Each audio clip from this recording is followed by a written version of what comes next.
Selamat datang di pembuatan dashboard untuk data analis menggunakan Looker Studio.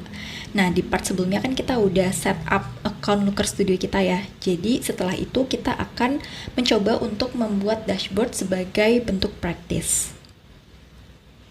Jadi sebenarnya gimana sih cara untuk membuat dashboard ya? Yaitu dashboard yang bisa dipahami dan juga bisa digunakan untuk pengambilan insight.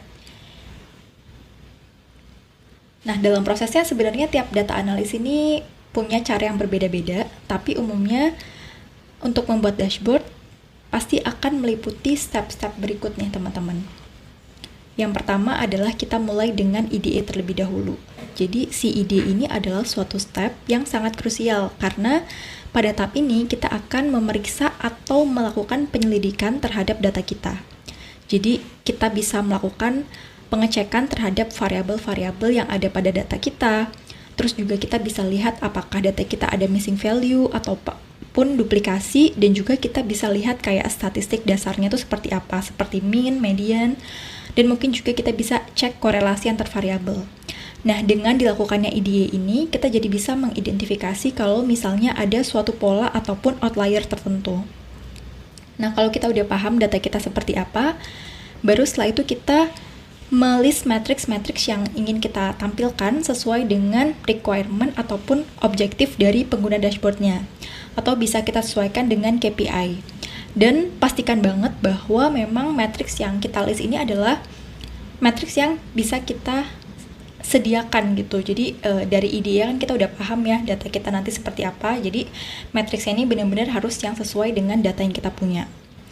Nah, setelah punya list matrix, selanjutnya kita bisa melakukan layouting. Jadi, di tahap layouting ini, teman-teman akan mengatur tata letak dari matrix yang udah teman-teman definisikan nih. Dan teman-teman juga akan memilih tipe visualisasi untuk matriksnya itu nanti seperti apa. Nah, mungkin di sini ya yang suka bikin bingung, kayak untuk memilih tipe visualisasi itu sebenarnya harusnya kayak mana sih? Nah, kalau teman-teman kebingungan untuk memilih tipe visualisasi, teman-teman bisa berpatokan ke 4 pilar data visualisasi ini. Jadi ada comparison, relationship, composition, sama distribution. Dimana ini tuh harus dilihat dari tujuan dari teman-teman ingin membuat chart itu untuk apa.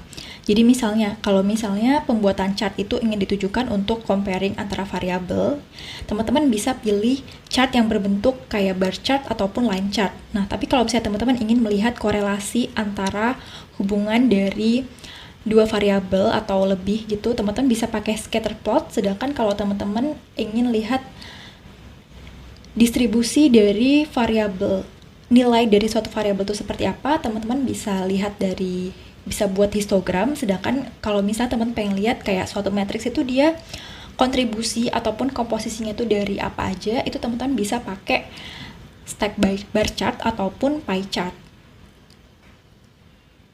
Nah, layouting ini cukup penting ya, karena dengan melakukan layouting kita jadi bisa lebih kebayang sama visualisasi yang nanti kita mau ditampilkan di dashboard kita. Dan kalau misalnya ada feedback di awal, itu juga kita nggak terlalu ribet untuk edit, karena kita cuman perlu edit si layoutnya aja dulu.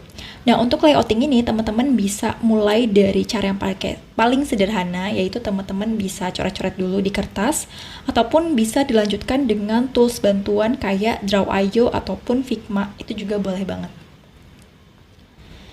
Setelah layouting, teman-teman bisa mulai create dashboard teman-teman, tapi di sini yang perlu diperhatikan adalah pastikan bahwa kita sudah memprepare data kita. Jadi meskipun sebelum IDE itu kan kita udah persiapkan ya data kita, namun kadang ketika kita menentukan matriks ataupun layout, kadang ada beberapa matriks yang perlu ditransformasikan lagi. Nah, jadi usahakan kita sudah mempersiapkan data tersebut.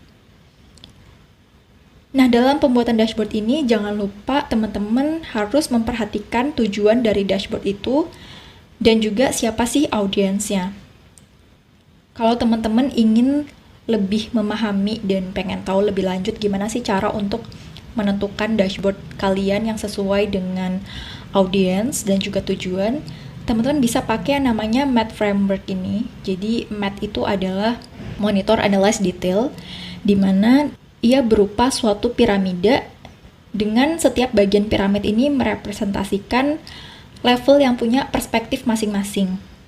Jadi misalnya eksekutif yang paling atas di sini dengan manajemen gitu, ataupun yang level di bawahnya lagi kayak analis, ini mereka punya perspektif dan juga tujuan yang berbeda-beda misalnya.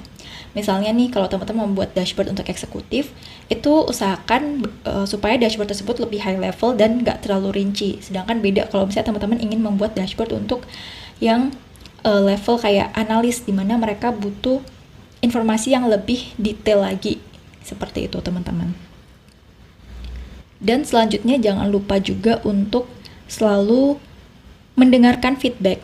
Karena balik lagi ya, dashboard ini kan nantinya bukan mau dipakai sama yang buat dashboardnya aja, tapi nanti tergantung penggunanya itu siapa. Terima kasih telah menonton Halotek Academy. Jangan lupa like, comment, subscribe, dan share video ini. Cek juga tutorial menarik lainnya ya. Halotek Academy, learn today, great tomorrow.